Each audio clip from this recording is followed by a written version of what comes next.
Assalamualaikum warahmatullahi wabarakatuh. Perkenalkan, nama saya Hermin Sekarasari dengan NIM 220302140009 dari kelas M 2022A. Di kesempatan kali ini saya akan menjawab soal tentang materi Pancasila sebagai paradigma pembangunan bangsa. Soal yang pertama, apa pengertian Pancasila sebagai paradigma pembangunan? Pancasila sebagai paradigma artinya nilai-nilai dasar Pancasila secara normatif menjadi dasar, kerangka acuan, dan tolak ukur segenap aspek pembangunan nasional yang dijalankan di Indonesia. Hal ini sebagai konsekuensi atas pengakuan dan penerimaan bangsa Indonesia atas Pancasila sebagai dasar negara dan ideologi nasional. B. Apa saja identifikasi Pancasila sebagai paradigma pembangunan di bidang politik, ekonomi, sosial budaya, hukum, hankam, kehidupan antarumat, beragama, dan iptek? Yang pertama yaitu Pancasila sebagai paradigma pembangunan politik. Pancasila sebagai paradigma pembangunan politik negara harus didasarkan pada kenyataan sila keempat, pengembangan dan aktualisasi politik negara berdasarkan moralitas berturut-turut moral ketuhanan, moral kemanusiaan sila kedua. Adapun aktualisasi dan pengembangan politik negara demi tercapainya keadilan dan hidup bersama sila kelima. Yang kedua yaitu Pancasila sebagai paradigma pembangunan ekonomi. Sistem dan pembangunan ekonomi berpijak pada nilai moral Pancasila.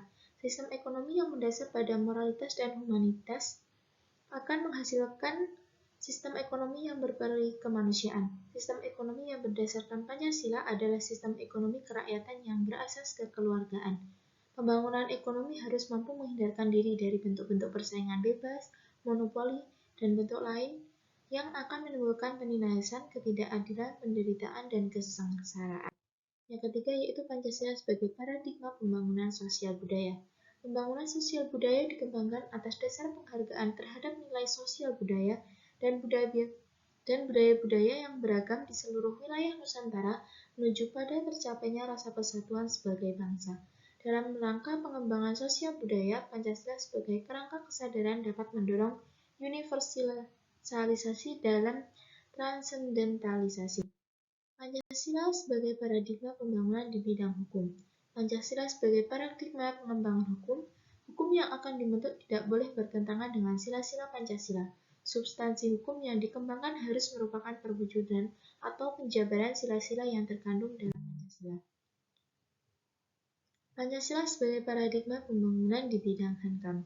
Pertahanan negara bertitik tolak pada falsafah dan pandangan hidup bangsa Indonesia untuk menjamin keutuhan dan tetap tegaknya Negara Kesatuan Republik Indonesia yang berdasarkan Pancasila dan Undang-Undang Dasar 1945. Pancasila sebagai paradigma pembangunan di bidang iptek. Iptek pada hakikatnya tidak bebas nilai, namun terikat oleh nilai. Pengembangan iptek sebagai hasil budaya manusia harus didasarkan pada moral ketuhanan dan kemanusiaan yang adil dan beradab.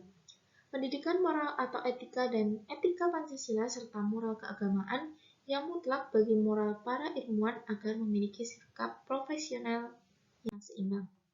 B. Menjelaskan bagaimana mekanisme atau prosedur perumusan rencana pembangunan jangka menengah nasional (PRJMN). Jawab. PP 40 tahun 2006 Tata Cara Pembangunan Rencana Pembangunan Jangka Menengah Nasional Pasal 10 Ayat 2.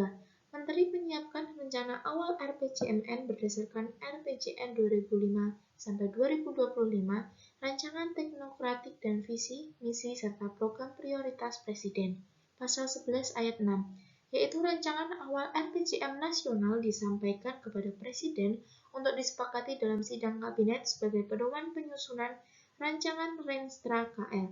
Menteri Perancangan Pembangunan Nasional, Kepala Bappenas 2014.4. Pasal 3. Tahapan penyusunan RPJMN sebagai mana dimaksud dalam pasal 2 meliputi A. Penyusunan kajian pendahuluan, B. Pelaksanaan evaluasi RPJMN, C. Penyusunan rancangan pembangunan secara teknokratik, D. Penyusunan rancangan awal RPJMN, E. Penyusunan rancangan RPJMN, F. Penyusunan rancangan akhir RPJMN, dan yang terakhir yaitu sosialisasi RPJMN.